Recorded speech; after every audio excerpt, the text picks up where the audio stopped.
ಇನ್ನು ಮುಂದೆ ಏನ್ ಮಾಡಬೇಕು ಅನ್ನೋಂತ ಸಲಹೆಗಳನ್ನ ಅವರೆಲ್ಲರೂ ಕೂಡ ಕೊಟ್ಟಿದ ಮೇಲೆ ನಮ್ಮೆಲ್ಲರಿಗೂ ಕೂಡ ಇವತ್ತು ಒಂದು ತೀರ್ಮಾನವನ್ನು ಪಾರ್ಟಿ ವತಿಯಿಂದ ನಾವು ತಗೊಂಡಿದ್ದೀವಿ.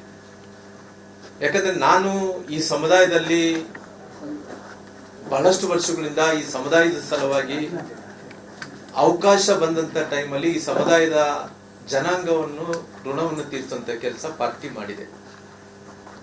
ಹಂಗಾಗಿ ಇವತ್ತು ನಾನು ಈ ರಾಜ್ಯದ ಮುಖ್ಯಮಂತ್ರಿಗಳಾದಂತ ಸನ್ಮಾನ್ಯ ಸಿದ್ದರಾಮಯ್ಯರನ್ನ ನಾನು ಪ್ರಶ್ನೆಯನ್ನು ಕೇಳ್ತೀನಿ.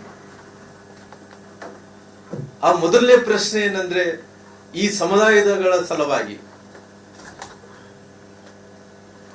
ಈ ಸಮುದಾಯಗಳ ಏಳಿಗೆ ಸಲುವಾಗಿ, ಈ ಸಮುದಾಯಗಳ ಮಕ್ಕಳ ಭವಿಷ್ಯ ಸಲುವಾಗಿ, ಈ ಸಮುದಾಯದಲ್ಲಿದ್ದಂತ ಮೂಲಭೂತ ಸೌಕರ್ಯಗಳ ಸಲುವಾಗಿ ಏನು ಇಷ್ಟು ವರ್ಷಗಳ ಕಾಲ ತಾವು ಏನು ಬೊಬ್ಬೆ ಹಿಡ್ಕೊಂತ ಬಂದ್ರು, ನಿಮ್ಮ ಸರ್ಕಾರ ಬಂದ ನಂತರ, ಇವತ್ತು ಕಾಂಗ್ರೆಸ್ ಸರ್ಕಾರ ಅಧಿಕಾರಕ್ಕೆ ಬಂದ ನಂತರ SC ST ಸಮುದಾಯಗಳ ಆ ಹಣ ಇವತ್ತು ಆ SC ST ಸಮುದಾಯಗಳಿಗೆ ಇವತ್ತು ಅನ್ಯಾಯವನ್ನು ಮಾಡುವಂತ ಕೆಲಸ ಸಿದ್ದರಾಮಯ್ಯ ಸರ್ಕಾರ ಇವತ್ತು ಮಾಡ್ತಾ ಇದೆ, ಕಾಂಗ್ರೆಸ್ ಸರ್ಕಾರ. ನಾನು ಅನೇಕ ಸರ್ಕಾರಗಳನ್ನು ನಾವು ನೋಡಿದ್ದೇವೆ. ಸರ್ಕಾರಗಳಲ್ಲಿ ನೋಡಿದಂತ ಟೈಮಲ್ಲಿ ನಾವೆಲ್ಲರೂ ಕೂಡ ಇವತ್ತು ಎಲ್ಲ ಇಲಾಖೆಗಳಲ್ಲಿ 18% ಹಣ, 24% ಹಣ ಆಯಾ ಇಲಾಖೆಯಲ್ಲಿ ತೆಗೆದಿಡಬೇಕು ಅನ್ನಂತ ಕಾರಣದಿಂದ ಅಲ್ಲಿ ಮಕ್ಕಳಿಗೆ ಶಿಕ್ಷಣ ಆಗಿರ್ಬೋದು, ಅಲ್ಲಿ ಆ ಸಮುದಾಯಗಳಿಗಿದ್ದಂತ ಜನಾಂಗದಲ್ಲಿದ್ದಂತ ಎಲ್ಲೆಲ್ಲಿ ವಾಸ ಮಾಡ್ತಾರೋ ಎಲ್ಲರಿಗೆ ಮೂಲಭೂತ ಸೌಕರ್ಯಗಳಾಗಿರ್ಬೋದು, ಆ ನಡಿ ಈಗ ಶುರು ಮಾಡೋಣ. ಕೇಸರಿಯಿಂದ ಮನೋಲ್ಲಾಸ ಮನಸ್ಸು ಮತ್ತೇರಿ ಕುಣಿದಾಡಿದೆ ನೋಡು, ಮನಸ್ಸು ಮತ್ತೇರಿ ಕುಣಿದಾಡಿದೆ ನೋಡು. ಕ್ಷಣ ಕ್ಷಣವೂ ಆಚರಿಸಿ ಕೇಸರಿ ಹಬ್ಬ. ವಿಮಲ್ ಬಾಯಲ್ಲಿ ಹೇಳಿ ಕೇಸರಿ. ಸಮುದಾಯಗಳ STP ಮತ್ತು TSP ಹಣ ಕಳೆದ ವರ್ಷ ಹತ್ತತ್ರ ನಮಗೆ 11,000 ಕೋಟಿ ನಮ್ಮ ಸಮುದಾಯಗಳಿಗೆ ಏನು ಏಳಿಗೆ ಸಲುವಾಗಿ ಮೂಲಭೂತ ಸೌಕರ್ಯಗಳಿಗೆ ಇಟ್ಕೊಂಡು, ಶಿಕ್ಷಣ ಇಟ್ಕೊಂಡು ಅನೇಕ ಯೋಜನೆಗಳನ್ನು ಇವತ್ತು ಏನು ಆಗಬೇಕಾಗಿತ್ತನೋ ಈ ಸರ್ಕಾರ, ಸಿದ್ದರಾಮಯ್ಯ ಸರ್ಕಾರ, ಕಾಂಗ್ರೆಸ್ ಸರ್ಕಾರ ಇವತ್ತು ಸುಮಾರು ಹತ್ತತ್ರ 11,000 ಕೋಟಿ ರೂಪಾಯಿ ಹಣ ಕಳೆದ ವರ್ಷ ಇವತ್ತು ಆ ನಮಗೆ ಬೇಕಾದಂತ ಹಣವನ್ನು ಬೇರೆ ಬೇರೆ ಕಡೆ ಡೈವರ್ಟ್ ಮಾಡಿ ಆ ಪರಿಶಿಷ್ಟ ಜಾತಿ ಪರಿಶಿಷ್ಟ ಪಂಗಡಗಳಿಗೆ ಹಣವನ್ನು ಮುಟ್ಟಲಾರದಂತೆ, ಆ ಹಣವನ್ನು ಸಿಗಲಾರದಂತೆ ಈ ಸರ್ಕಾರ, ಕಾಂಗ್ರೆಸ್ ಸರ್ಕಾರ ಮಾಡಿದೆ. ಈ ವರ್ಷ ಹತ್ತತ್ರ ಈ ವರ್ಷ ನಾವು ನೋಡಿದ್ರೆ 14,000 ಕೋಟಿ, ಕಳೆದ ವರ್ಷ ಅಂತೂ 11,000 ಕೋಟಿ ಹೋಯ್ತು. ಎಲ್ಲಿ ಹೋಯ್ತು ಅಂತೇಳಿ ನಮಗೆ ಲೆಕ್ಕ ಇಲ್ಲ. ಏನು ಮಾಡಿದಾರ, ಎಲ್ಲಿ ಬಳಕೆ ಆಗಿದೆ ಅನ್ನೋದು ಲೆಕ್ಕ ಇಲ್ಲ. ನಮ್ಮ ಸಮುದಾಯಗಳ ಜನರಿಗೆ ಏನು ಮೂಲಭೂತ ಸೌಕರ್ಯಗಳ ಜೊತೆ ಗಂಗಾ ಕಲೆಯನ್ನು ಬೋರ್ ಕೊಡಕ್ ಆಗ್ತಾ ಇಲ್ಲ, ಮಕ್ಕಳು ಯಾರನ್ನು ಓದ್ಕೊಂತಾರೆ ಅಂದ್ರೆ ವಿದೇಶಕ್ಕೆ ಕಳ್ಸಕ್ ಆಗ್ತಾ ಇಲ್ಲ, ಅವ್ರಿಗೆ ಉನ್ನತ ಶಿಕ್ಷಣ ಕೊಡಸಕ್ ಆಗ್ತಾ ಇಲ್ಲ, ಮಕ್ಕಳಿಗೆ ಸ್ಕಾಲರ್ಶಿಪ್ ಕೊಡ್ಸಕ್ ಆಗ್ತಾ ಇಲ್ಲ, ಭೂ ಒಡೆತನ ಯೋಜನೆಯಲ್ಲಿ ಒಂದು ಕಾರ್ಯಕ್ರಮ ಕೊಡ್ತಲ್ಲ. ಈ ವರ್ಷ 14,000 ಕೋಟಿ ಒಟ್ಟು ಈ 2 ವರ್ಷಗಳಲ್ಲಿ, ಕಳೆದ ವರ್ಷ ಹಂಗಾಯ್ತು, ಈ ವರ್ಷ ಇವತ್ತು ಹತ್ತತ್ರ 14,000 ಕೋಟಿ ಅಂದ್ರೆ 25,000 ಕೋಟಿ ಇವತ್ತು ದಲಿತರ ಹಣ. ಬಾಬಾ ಸಾಹೇಬ್ ಅಂಬೇಡ್ಕರ್ ಅವರು ಸಂವಿಧಾನವನ್ನು ಬರೆದಂತ ಟೈಮಲ್ಲಿ ನಮ್ಗೆ ಏನು ಉಪಯೋಗವೇ ಆಗ್ಬೇಕಾದಂತ ಹಣ ಈ ಸರ್ಕಾರ ಇವತ್ತು ದುರ್ಬಳಕೆಯನ್ನು ಮಾಡಿಕೊಂಡಂತ ಕೆಲಸ ಈ ಸರ್ಕಾರ ಮಾಡಿದೆ. ಇವತ್ತು ಹತ್ತತ್ರ ಇವತ್ತು ನಾನು ಮೊನ್ನೆಯಿಂದ ಇವತ್ತು ಸಾಕಷ್ಟು ಡಿಬೇಟ್ಗಳು ನಡೀತಾ ಇದೆ. ಇವತ್ತು ನಮ್ಮ ಉದ್ದೇಶ, ಅವತ್ತಿನ ಸರ್ಕಾರದ ಉದ್ದೇಶ ಒಂದೇ ಒಂದು, ಬಹಳ ದಿನಗಳ ಬೇಡಿಕೆ ಇದೆ, ಈ ಸಮುದಾಯಕ್ಕೆ ಒಂದು ಮಿನಿಸ್ಟ್ರಿ ಆಗಬೇಕು, ಈ ಸಮುದಾಯಕ್ಕೆ ಒಬ್ಬ ಮಂತ್ರಿ ಆಗಬೇಕು, ಒಂದು ಸಚಿವಾಲಯ ಆಗಬೇಕು ಅನ್ನಂತ ಕಾರಣದಿಂದ ನಮ್ಮ ಭಾರತೀಯ ಜನತಾ ಪಾರ್ಟಿ ಸನ್ಮಾನ್ಯ ಬಸವರಾಜ ಬೊಮ್ಮಾಯಿಯವರು ಮುಖ್ಯಮಂತ್ರಿ ಇದ್ದಂತ ಟೈಮಲ್ಲಿ ಮೊದಲನೇ ಮೀಟಿಂಗ್ ಕರೆದು ನಮಗೆ ಒಂದು ಸಚಿವಾಲಯವನ್ನು ಮಾಡಿ ಮೊದಲನೇ ಮಂತ್ರಿ ಒಬ್ಬ ರಾಮ್ಲು ಅನ್ನೋರ್ನ ಮಾಡಿಕೊಡಂತ ಕೆಲಸ ಈ ಸಮುದಾಯಕ್ಕೆ ನಮ್ಮ ಸರ್ಕಾರ, ಬಿಜೆಪಿ ಸರ್ಕಾರ ಮಾಡಿತ್ತು. ಮಾಡಿದ ನಂತರ ನಮ್ಮ ಸರ್ಕಾರ ಇವತ್ತೇನು ಬಹಳಷ್ಟು ವರ್ಷಗಳಿಂದ ನಾವು ಏನ್ ಹೇಳ್ಕೊಂತ ಬರ್ತಾ ಇದ್ವೋ, ನಮ್ಮ ಸರ್ಕಾರ ಅಧಿಕಾರಕ್ಕೆ ಬಂದ ನಂತರ ನಮ್ಮ ಸರ್ಕಾರ ಅಧಿಕಾರಕ್ಕೆ ಬಂದ ನಂತರ ಒಂದು ಸಚಿವಾಲಯವನ್ನು ಮಾಡಿಕೊಡ್ತೀವಿ, ಅದಕ್ಕೆ ಸಂಬಂಧಪಟ್ಟಿದಂತ ಮಂತ್ರಿ ಮಾಡಿಕೊಡ್ತೀವಿ, ಜೊತೆಲಿ ಮೀಸಲಾತಿಯನ್ನು ಕೊಡ್ತೀವಿ. 3% ಇರುವಂತಹ ಮೀಸಲಾತಿ 1953ರಲ್ಲಿ 3% ಮೀಸಲಾತಿ ಇವತ್ತು ಕೂಡ ಭಾರತೀಯ ಜನತಾ ಪಾರ್ಟಿ ಸರ್ಕಾರ ಅಧಿಕಾರಕ್ಕೆ ಬರಲಿದ್ದು ಮುಂಚೆ ಕೂಡ 3% ಮೀಸಲಾತಿತ್ತು. ನಮ್ಮ ಸರ್ಕಾರ ಅಧಿಕಾರಕ್ಕೆ ಬಂದ ನಂತರ 7% ಮಾಡಿದ್ವಿ. ಪರಿಶಿಷ್ಟ ಜಾತಿಗಳ 15ರಿಂದ 2% ಜಾಸ್ತಿ ಮಾಡಿ 17% ಮೀಸಲಾತಿ ಮಾಡಿದ್ವಿ. ಇವತ್ತು ಮಾಡಿದ ನಂತರ ಈ ಸರ್ಕಾರ ಅಧಿಕಾರಕ್ಕೆ ಬಂದ ನಂತರ ಇವತ್ತು ಏನು ವಾಲ್ಮೀಕಿ ನಿಗಮದಲ್ಲಿ ಒಬ್ಬ ಅಮಾಯಕ ಅಧಿಕಾರಿ ಆತ್ಮಹತ್ಯೆ ಮಾಡಿಕೊಂಡಾನೆ. ಚಂದ್ರಶೇಖರ್ ಅನ್ನೋರು ಆತ್ಮಹತ್ಯೆ ಮಾಡಿಕೊಂಡ. ಯಾವ ಮನುಷ್ಯ ಕೂಡ ಸಾಯುವಂತ ಸಂದರ್ಭದಲ್ಲಿ ಯಾವ ಮನುಷ್ಯ ಕೂಡ ಸುಳ್ಳು ಹೇಳಕ್ ಹೋಗಲ್ಲ. ಅವನು ಆತ್ಮಹತ್ಯೆ ಮಾಡ್ಕೊಂಡಂತ ಸಂದರ್ಭದಲ್ಲಿ ಕೂಡ ಬಹಳ ಸ್ಪಷ್ಟವಾಗಿ ಉಲ್ಲೇಖನ ಮಾಡ್ತಾರ. ಮೌಖಿಕ ಆದೇಶ ಮಂತ್ರಿಗಳಿತ್ತು. ಆ ಮೌಖಿಕ ಆದೇಶ ಮಂತ್ರಿಗಳು ಇರೋ ಕಾರಣ ಈ ಹಣ ಇವತ್ತು ಒಂದು ಬ್ಯಾಂಕಿಂದ ಇನ್ನೊಂದು ಬ್ಯಾಂಕ್ ಹೋಗಿ ಅಲ್ಲಿ ಬ್ಯಾಂಕ್ ಖಾತೆಯನ್ನು ಓಪನ್ ಮಾಡಿ 187 ಕೋಟಿ ರೂಪಾಯಿ ಹಣ ಎಷ್ಟಿಗೆ ಸಂಬಂಧಪಟ್ಟಿರುವಂತದ್ದು 87 ಕೋಟಿ ರೂಪಾಯಿ ಹಣ. ಆ ಹಣ ಇವತ್ತು ಎಲ್ಲಿಗೆ ಹೋಗಿದೆ ಅಂದ್ರೆ ಅದು ಎಲ್ಲ ತೆಲಂಗಾಣಕ್ಕೆ ವರ್ಗಾವಣೆ ಮಾಡಿದ್ದಾರೆ. ಆ ತೆಲಂಗಾಣಕ್ಕೆ ವರ್ಗಾವಣೆ ಮಾಡಿದಂತ ಹಣ ಎಲ್ಲಿ ಡ್ರಾ ಮಾಡ್ತಾರೆ ಅಂದ್ರೆ ಯಾವುದೋ ಒಂದು ಸೆಕ್ಯೂರಿಟಿ ಏಜೆನ್ಸಿ ಕಂಪನಿಯಲ್ಲಿ ಡ್ರಾ ಮಾಡ್ತಾರೆ. ಜೊತೆಲಿ ಯಾವುದೋ ಒಂದು ಚಿನ್ನದ ಅಂಗಡಿಯಲ್ಲಿ ನಮ್ಮ ಪರಿಶಿಷ್ಟ ಜಾತಿ ಪರಿಶಿಷ್ಟ ಪಂಗಡಗಳ ಹಣ ಆ ಚಿನ್ನದ ಅಂಗಡಿಯಲ್ಲಿ ಡ್ರಾ ಮಾಡ್ತಾರೆ. ವೈನ್ ಶಾಪ್ಗಳಲ್ಲಿ ಡ್ರಾ ಮಾಡ್ತಾರೆ. ವೈನ್ ಶಾಪ್ಗಳಲ್ಲಿ ಬಳ್ಳಾರಿಯಲ್ಲಿ ಇವತ್ತು ಯಾರೋ ಒಂದು ಕಂಪನಿ ಇಟ್ಕೊಂಡಿರುವಂತ ಮನುಷ್ಯರು, ಮೈನಿಂಗ್ ಕಂಪನಿ ಇಟ್ಕೊಂಡಿರುವಂತ ಅವ್ರ ಜೊತೆಲಿ ಹಣ ಡ್ರಾ ಮಾಡ್ತಾರೆ. ಅಂದ್ರೆ ಸರ್ಕಾರದ ಹಣ ಯಾರ್ದು ಹಣ ಅಂತೇಳಿ ಇವರು ಡ್ರಾ ಮಾಡಿಕೊಂಡಾಗ ಯಾರು ಅಧಿಕಾರ ಕೊಟ್ಟರು? ನಾನು ಸರ್ಕಾರನ ಒಂದೇ ಕೇಳ್ತೀನಿ, ಮುಖ್ಯಮಂತ್ರಿಗಳೇ ಇವತ್ತು ತಮಗೆ ಮಾಹಿತಿ ಇಲ್ಲಾರ್ದಂತೆ ಇದು ನಡೀತಾ? ಯಾಕಂದ್ರೆ ಯಾವುದೇ ಹಣ ಒಂದು ಬ್ಯಾಂಕ್ನಿಂದ ಇನ್ನೊಂದು ಬ್ಯಾಂಕ್ ಅಕೌಂಟ್ ಓಪನ್ ಮಾಡ್ಕೋಬೇಕಾದ್ರೆ ಮುಖ್ಯಮಂತ್ರಿ ಗಮನದಲ್ಲಿ ಇಲ್ಲಾರ್ದಂತೆ ಆಗಲ್ಲ. ಹಣಕಾಸು ಇಲಾಖೆಯಲ್ಲಿ ಗಮನದಲ್ಲಿ ಇದಂತೂ ಆಗಕ್ಕೆ ಸಾಧ್ಯನೇ ಇಲ್ಲ. ಇವತ್ತು ನನಗೆ ಒಂದು ಸಂಶಯ ಬರ್ತಾ ಇದೆ, ಈ ರಾಜ್ಯದ ಜನರಿಗೆ, ಈ ಸಮುದಾಯಗಳ ಜನರಿಗೆ ಇವತ್ತು ಈ ಏನು ಭ್ರಷ್ಟಾಚಾರ ಏನಾಗಿದೆನೋ ಇದರಲ್ಲಿ ಹಣಕಾಸಿನ ಇಲಾಖೆಯಲ್ಲಿ ಕೂಡ ಅವರು ಶಾಮೀಲ್ ಇದಾರ ಅನ್ನೋಂಥದ್ದು ಪ್ರಶ್ನೆ ನಮ್ಮೆಲ್ಲರಲ್ಲಿ ಕೂಡ ಕಾಡ್ತಾ ಇದೆ. ಹಂಗಾಗಿ ಇವತ್ತು ಹಣಕಾಸಿನ ಮಂತ್ರಿಗಳು ಯಾರು? ಇವತ್ತು ಹಣಕಾಸಿನ ಮಂತ್ರಿಗಳು ಈ ರಾಜ್ಯದ ಮುಖ್ಯಮಂತ್ರಿಗಳಂತ ಸಿದ್ದರಾಮಯ್ಯನವರು ಅವರು ಹಿಸ್ಟ್ರಿ ನೋಡಿದ್ರೆ ಸುಮಾರು 14-15 ಬಾರಿ ಹಣಕಾಸಿನ ಮಂತ್ರಿಗಳಾಗಿ ಕೆಲಸ ಮಾಡಿದಂತವ್ರು.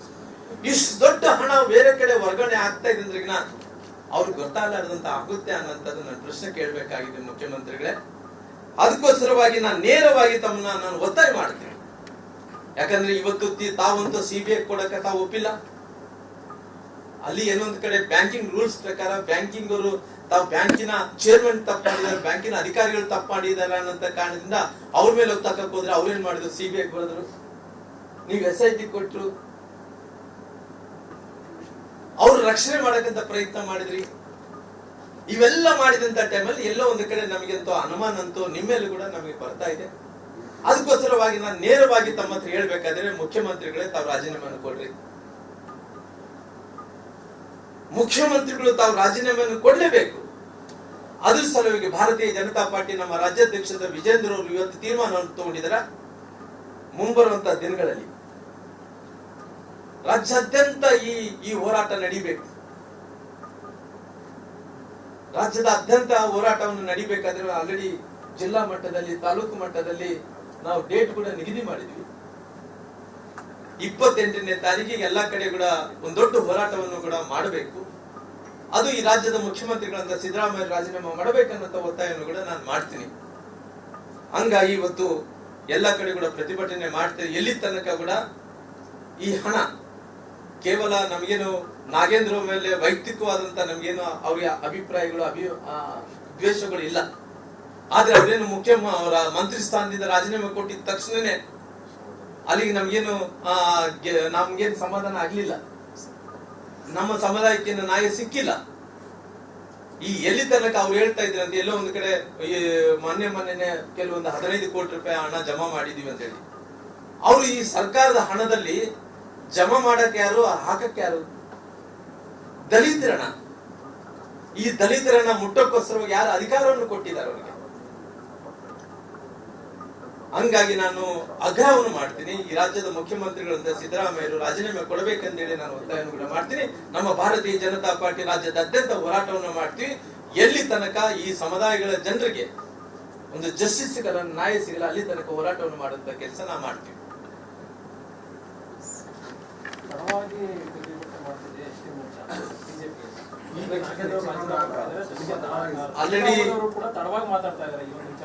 ಆಲ್ರೆಡಿ ನಾವು ರಾಜ್ಯದಲ್ಲಿ ಎಲ್ಲಾ ಕಡೆ ಕೂಡ ಆಲ್ರೆಡಿ ನಾವು ಪ್ರತಿಭಟನೆಯನ್ನು ಕೂಡ ಮಾಡಿದ್ದೇವೆ.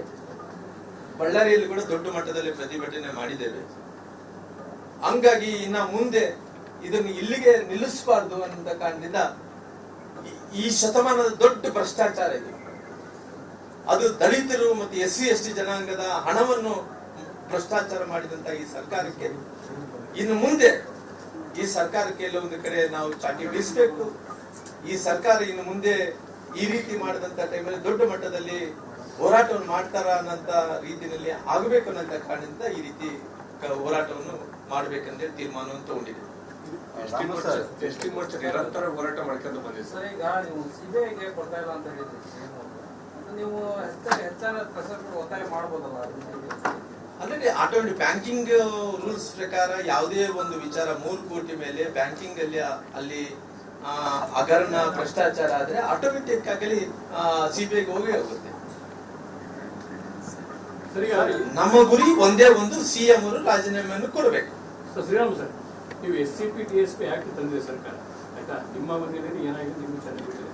ನಾನು ಭ್ರಷ್ಟಾಚಾರ ಆಗಿ ಈಗ ಈ ಹಗರಣ ಅಂತ ಬಂದರೆ ನಿಮ್ಮ ಸರ್ಕಾರದ ಅವಧಿಯಲ್ಲಿ ಕೂಡ ಈ ಪರಿಣಾಮಕಾರಿಯಾಗಿ ಅದು ಇಂಪ್ಲಿಮೆಂಟ್ ಆಗಲಿ. SCP TSP ನಿಮಗೆ ರಾಜ್ಯ ಸರ್ ನಿಮಗೆ ಗೊತ್ತಿದೆ ಅಂಶಗಳು.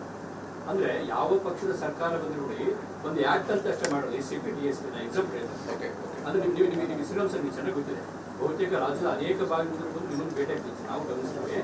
ಅಂದ್ರೆ ಎಲ್ಲೋ ಆ ಒಂದು ಆಕ್ಟ್ ಇಂಪ್ಲಿಮೆಂಟೇಷನ್ ಫೇಲ್ಯೂರ್ ಆಗ್ತದೆ ಅಂತ ಹೇಳ್ತಾರೆ. ನನಗೆ ಬಹಳ ಸ್ಪಷ್ಟವಾಗಿ ಈ SC/ST ಸಮುದಾಯಗಳಿಗೆ ಸಂಬಂಧಪಟ್ಟಿರುವಂತ ಆಕ್ಟ್ ಏನ್ ಮಾಡಿದಾರೋ 24% ಹಣ ಏನಿದೆ ಅದು ತೆಗೆದಿಡ್ಬೇಕಾಗಿತ್ತು.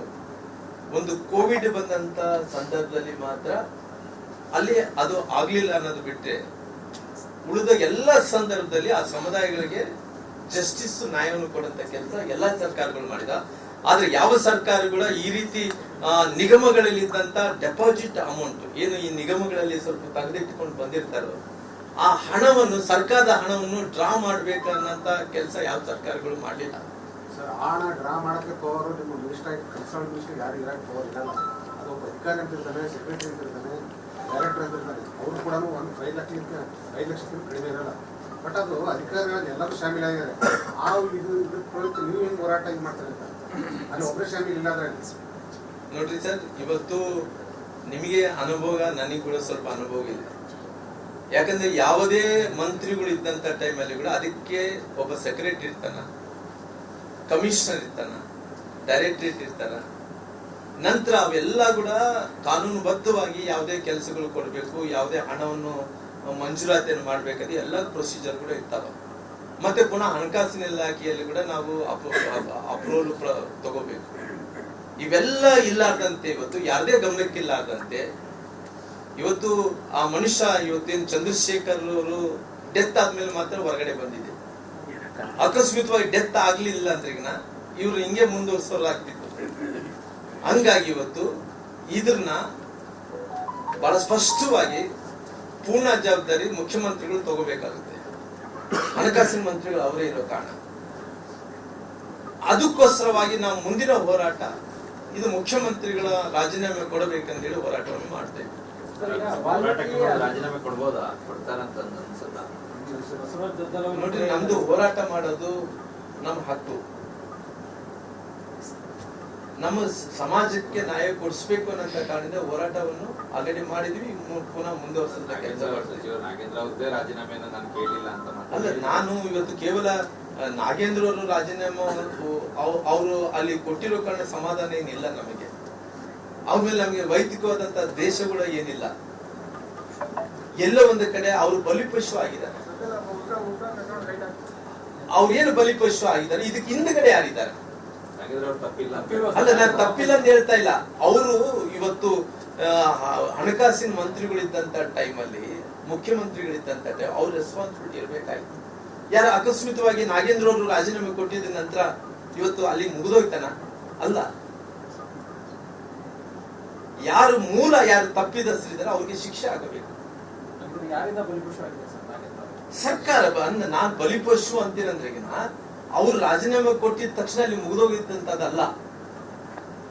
ನಾನು ಏನ್ ಹೇಳ್ತಾ ಇದ್ದೆ, ಯಾರು ಮೂಲ ಯಾರಿದ್ದಾರೋ, ಈ ಸಮುದಾಯಗಳ ಊಟಕ್ಕೆ ಕೈ ಹಾಕಿದಾರೋ, ಈ ಸಮುದಾಯದ ಅನ್ನಕ್ಕೆ ಯಾರು ಕೈ ಹಾಕಿದಾರೋ, ಈ ಸಮುದಾಯದಲ್ಲಿದ್ದಂತ ಮಕ್ಕಳ ಭವಿಷ್ಯಕ್ಕೆ ಯಾರು ಕೈ ಹಾಕಿದಾರೋ, ಈ ಸಮುದಾಯಗಳ ಮೂಲಭೂತ ಸೌಕರ್ಯಗಳಿಗೋಸ್ಕರ ಯಾರು ಕೈ ಹಾಕಿದಾರೋ ಅವ್ರು ಶಿಕ್ಷೆ ಆಗಬೇಕು.